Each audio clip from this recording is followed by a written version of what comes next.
પણ ત્રીજા પ્રકારનું ઓડિયન્સ મારી સામે બેઠું છે જેમને કોક્લિયો કાર્ડિયાક ફિસ્ચ્યુલા હોય. એટલે અહીંથી સાંભળેલી વાત સીધા હૃદય સુધી પહોંચે. આવું હું બીજે બધે કહેતો હોઉં છું. તમે ટાઈપ 2 ઓડિયન્સ હો તોય મને વાંધો નથી. હું એક રમૂજી પ્રસંગથી જ શરૂઆત કરું છું કે થોડા સમય પહેલાં પ્રજ્ઞેશભાઈ એવું થયું કે અમારા ઘરે એક ઇમરજન્સી સર્જાઈ. હવે ડૉક્ટરના ઘરે ઇમરજન્સી થતી હોય કેવી થાય કે રાત્રે એક વોશરૂમમાંથી પાણીનું લીકેજ શરૂ થઈ ગયું અને એકદમ પાણી વહી જાય. મેં ટ્રાય કરી થોડીક, તો મેં ટ્રાય કરી પછી થોડું ફ્લો વધી ગયો. એટલે કારણ કે આપણને લિવિંગ બોડીમાંથી લીકેજ રિપેર કરવાની ટેવ હોય તો ન થયું. એટલે હવે અડધી રાતે પ્લમ્બર ક્યાં શોધો? અને કમનસીબે આપણે એવા યુગમાં જીવીએ છીએ જે અડધી રાતે ઇમરજન્સીમાં ડૉક્ટર મળી જાય છે, પ્લમ્બર કે ઇલેક્ટ્રિશિયન નથી મળતા. એટલે એક બે જણને ફોન કર્યા. એટલે આપણી પાસે ફોન લિસ્ટમાં ડૉક્ટર્સ કેટલા પ્લમ્બર વધારે હોવા જોઈએ, કારણ કે એ જલ્દી અવેલેબલ નથી હોતા. એટલે એક બે જણને ફોન કર્યા તો કે હું નાઇટ કોલ અટેન્ડ નથી કરતો. પછી ભાઈ બાપા કરીને માંડ એક પ્લમ્બર મળ્યો અને આવીને તરત એણે તો લીકેજ બંધ કરી દીધું તરત. અને પછી મેં તુષારભાઈ પૂછ્યું કે કેટલા આપવાના? મને કે બધું થઈને 5,000 આપી દો ને લમસમ. એટલે મેં કીધું 5,000 હોતા હશે? મેં કીધું હું યુરોલોજિસ્ટ છું, જીવતા શરીરમાંથી થતા પાણીના લીકેજ બંધ કરું છું, અને અડધી રાતે કોઈ આવી રીતે ઇમરજન્સી વિઝિટમાં મને બોલાવે ને તો મને આટલા તો નથી મળતા. એટલે બહુ પ્રામાણિકતાથી એણે કીધું મેં એટલે જ યુરોલોજી છોડી દીધું.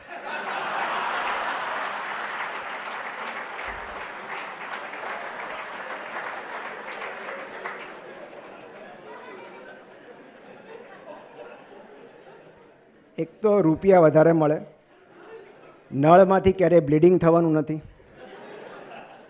કોઈ એવા કોમ્પ્લિકેશન ન થાય, સગા મારવા ન દડે, દર 15 દિવસે એકનું એક પેશન્ટ જરીક બળતરા થાય છે કરીને બેઠું ન હોય, મેડિકો લીગલ કેસ ન થાય, અને સૌથી અગત્યની વાત એનેસ્થેટિસ્ટના ભરોસે રહેવાની જરૂર જ નહીં.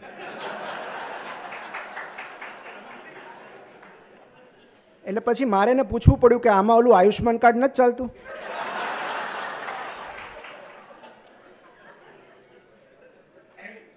પણ એનેસ્થેટિસ્ટ, મને ઘણા બધા એનેસ્થેટિસ્ટ મિત્રો મળ્યા અત્યારે, પણ એનેસ્થેટિસ્ટ સાથેનો આમ લવ એન્ડ હેટ રિલેશનશિપ હોય એક સર્જનની, એવી જ જેવી પત્ની સાથેની હોય. એટલે તૈયાર થતી પત્ની જ્યારે એમ કહે કે હું બસ 5 મિનિટમાં આવી,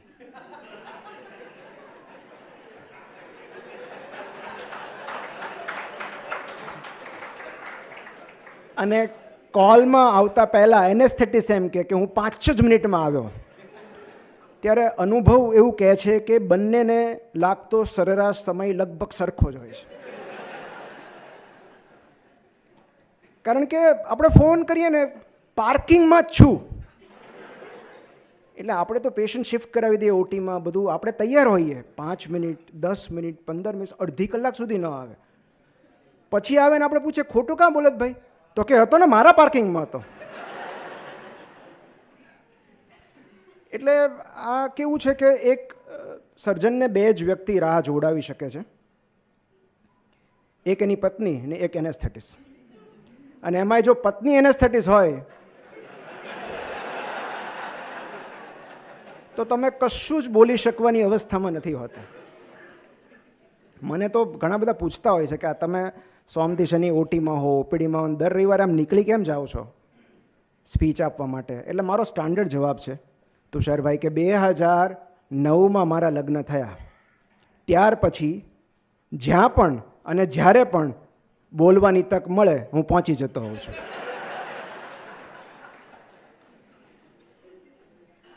મારા માસાજી અહીંયા બેઠા છે, એમની હાજરીમાં હું આ કહું છું.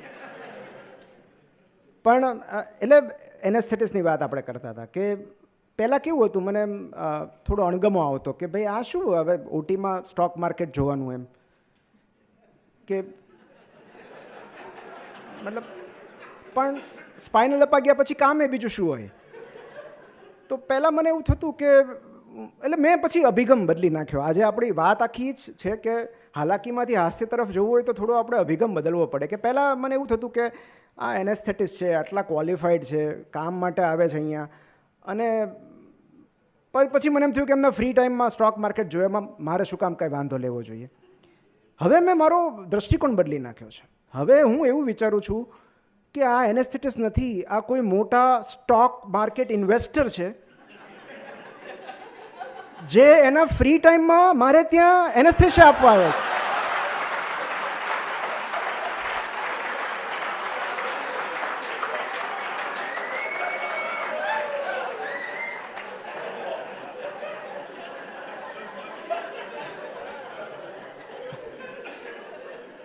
પહેલા મને થોડી નારાજગી હતી, હવે અહોભાવ થાય છે કે થોડું અમને શીખો. પણ આમાં છે ને બે બાબત હોય કે એક છે હાલાકી ભર્યું હાસ્ય અને બીજી હોય હાસ્યાસ્પદ હાલાકી. ઘણીવાર છે ને આપણે હેરાન હોઈએ, પરેશાન હોઈએ, પણ ત્યારે પણ થોડું સ્માઇલ કરતા હોય, તો એ હાલાકી ભર્યું હાસ્ય છે.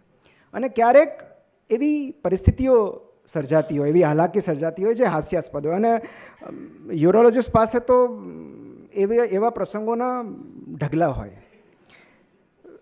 અમારું સૌથી મોટું દુઃખ શું છે ખબર છે? કે અમને એક જ ફરિયાદ છે કે કોઈ જીપી જ્યારે નેફ્રોલોજિસ્ટ પાસે પેશન્ટ મોકલે ને તો ત્યાં એવું લખે કે કિડનીના ડૉક્ટરને મળવું, અને અમારી પાસે જ્યારે પેશન્ટ આવે ને ત્યારે ઇનવેરિયેબલી એમાં એવું લખેલું હોય પેશાબના સાહેબને મળવું.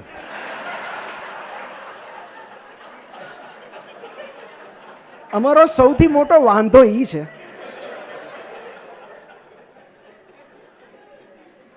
પણ હવે ધીમે ધીમે અમે સ્વીકારી લીધું છે. એટલે કદાચ નેફ્રોનું પેશન્ટ ભૂલથી અમારી પાસે આવી ગયું ને તો પછી અમે એને ટ્રીટ ન કરીએ, અમે એને રિફંડ આપી દઈએ અને અમે એમ કહીએ કે કાકા એ કિડનીના સાહેબ જુદા હોય, અમે પેશાબના સાહેબ છીએ. આ મને મેહુલભાઈ જેવું કોઈ દેખાય છે. મેહુલભાઈ છે, મેહુલભાઈ મોદી છે. મને એવું લાગ્યું હા એ જ છે, એટલે અમારા એનેસ્થેટિસ્ટ છે.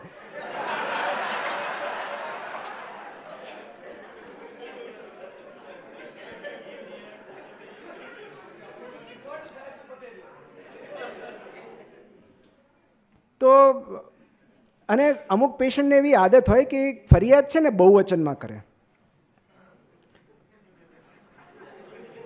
જેમ કે આપણે પેશાબ કરીએ ને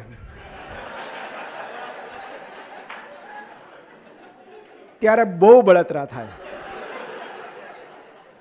એટલે મારે એમને કહેવું પડે કે ભાઈ કાં તો તમે કરતા બદલી નાખો અને કાં ક્રિયાપદ તો બદલી જ નાખો.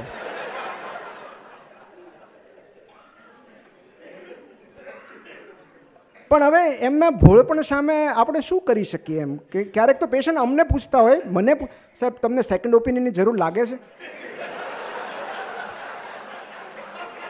નહીં તો એ મારે નહીં, તમારે લેવાનો હોય. અને એવા ભોળા ચહેરા સાથે પૂછે, આપણે શું કહીએ એમને? અને હમણાંનો જ એક પ્રસંગ છે કે બિચારું ગામડાનું પેશન્ટ હતું અને યુરિન રૂટીન એક્ઝામિનેશન મેં કહ્યું હતું, અને થોડા સમય પછી રિપોર્ટ લઈને આમ આવ્યો એકદમ, અને મારા ટેબલ પર રિપોર્ટ રાખ્યો. પછી હજી હું જોઈને કાંઈ કહું એમને એ પહેલાં જ હમણાં હસતા હસતા પૂછ્યું કે સર યુરિનનો ટેસ્ટ કેવો છે?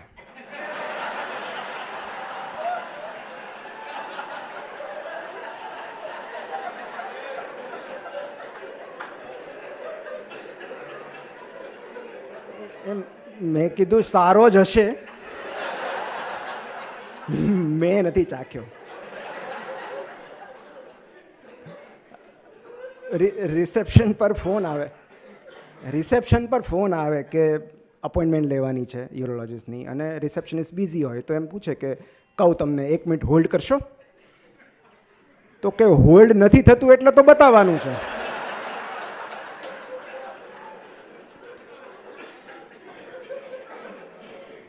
એટલે અમારી પાસે આવા અને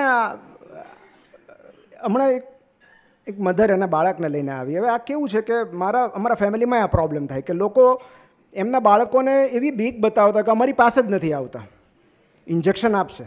કોઈકને ડર તો રાખવો જોઈએ ને, તો ડૉક્ટરનો ડર બતાવે.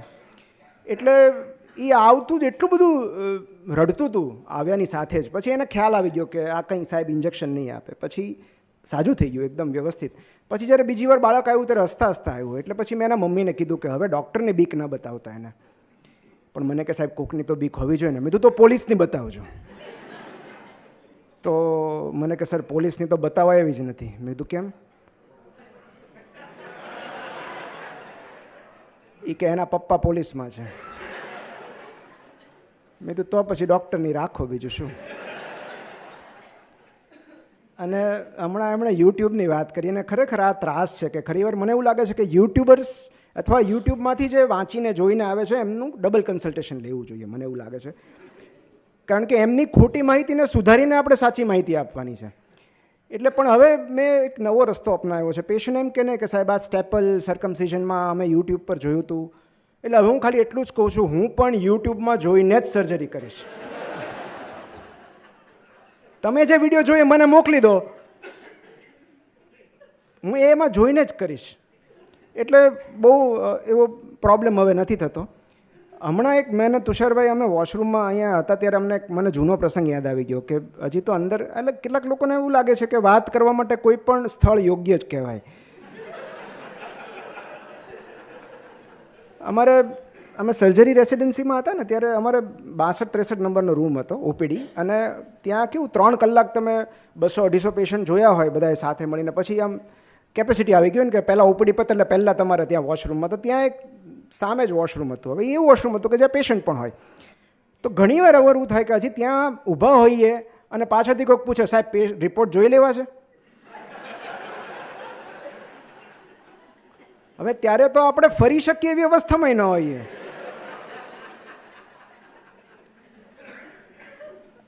એટલે પછી અમે નક્કી કર્યું કે હવે અહીંયા રહેવા જ દેવું, આપણે ઉપર ડિપાર્ટમેન્ટમાં જઈને જે કાંઈ ક્રિયા કરવી હોય કરવી. એક ઇન્સિડન્સ મને હું અહીંયા બેઠો તો મને પ્રદીપ જોશી સાહેબનો યાદ આવ્યો. અમારા ફિઝિશિયન છે ભાવનગરના. એમણે જોયેલો, એમણે અનુભવેલો કિસ્સો છે કે જ્યારે આ કેવું હોય કે ફિઝિશિયન જ્યારે ઓપીડીમાં ઈયરમાં પેશન્ટ આવે ને સ્નેક બાઇટનું, ત્યારે એ લોકો હિસ્ટ્રી સાપની વધારે લે. કયો હતો, કેવો દેખાતો હતો, ફેણ હતી કે નહોતી, લાઇન્સ હતી કે નહીં. હવે આ શું સામાન્ય રીતે ઓલા બધા મેડિકલ ટુરિસ્ટ જે હોય ને ગામડાના, દર વખતે કંઈક પેશન્ટ લઈને આવતા હોય, તો એને ખબર કે આ લોકો આવું સાપ કરડેલું કોઈ પેશન્ટ દર્દી લઈને જઈએ ને તો સાપ વિશે વધારે પૂછે છે. તો બીજી વાર થેલીમાં સાપ લઈને આવ્યા. એ કે સાહેબ તમે દર વખતે પૂછો જ ને, લો આ રહ્યો, આ કાઢ્યો હતો.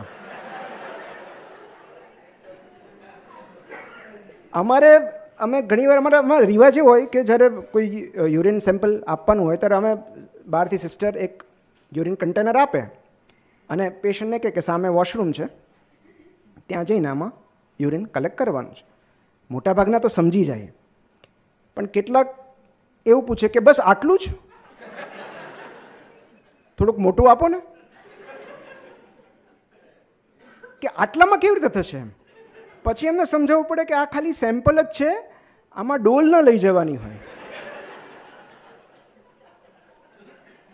કારણ કે આની પછી તમારે બ્લડ આપવાનું છે.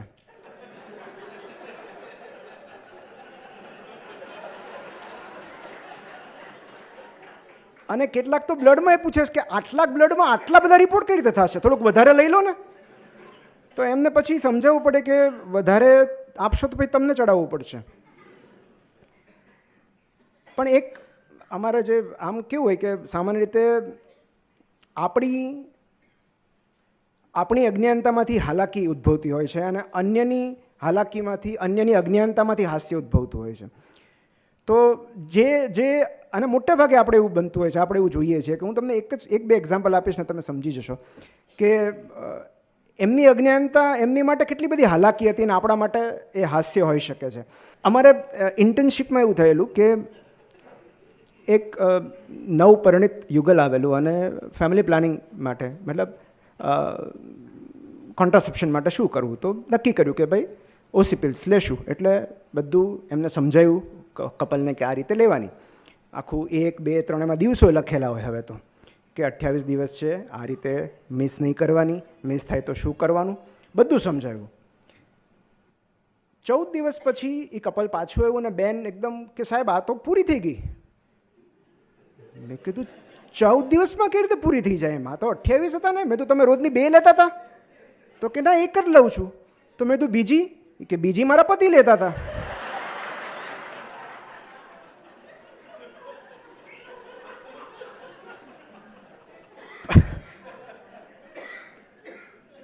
પણ મેં કીધું આ તમારે એકલા જ લેવાની હોય? તો કે આમાં જો કમ્બાઇન્ડ લખ્યું છે, કમ્બાઇન્ડ ઓસી પિલ્સ, એટલે 2 જણે લેવાની હોય. એ પછી એને સમજાવવું પડે કે કમ્બાઇન્ડ એટલે ઇસ્ટ્રોજન પ્રોસ્ટેજન હોય, બંને સાથે ન લેવાનું હોય. એટલે એવો પ્રેમ એમ કે તું લે તો એક હું લઈશ. પણ આ કેવું છે, મેં બહુ પ્રયત્ન કર્યા કે હું મારી અંદર રહેલી કવિતાને જીવતી રાખું. અને ખાસ કરીને સર્જરીના દિવસોમાં તો ખાસ, કારણ કે મને ખબર હતી કે જેવો હું સર્જરી રેસિડેન્સીમાં પ્રવેશીશ, મારે કંઈક અલગ પ્રકારનું સાહિત્ય સાંભળવું પડશે. અને એ ન સાંભળો તો એ તાલીમ ન મળે ને, તાલીમ અધૂરી રહી ગઈ કહેવાય. તો મેં એક એવો નુસ્ખો અજમાવ્યો કે મને એમ થયું કે મને હવે પુસ્તકો વાંચવાનો સમય નહીં મળે, જે મારું બહુ પ્રિય કામ હતું. મને નવલકથા વાંચવાનું, વાર્તા વાંચવાનું, કવિતાઓ વાંચવાનું, એવું મને સમય નહીં મળે. તો મેં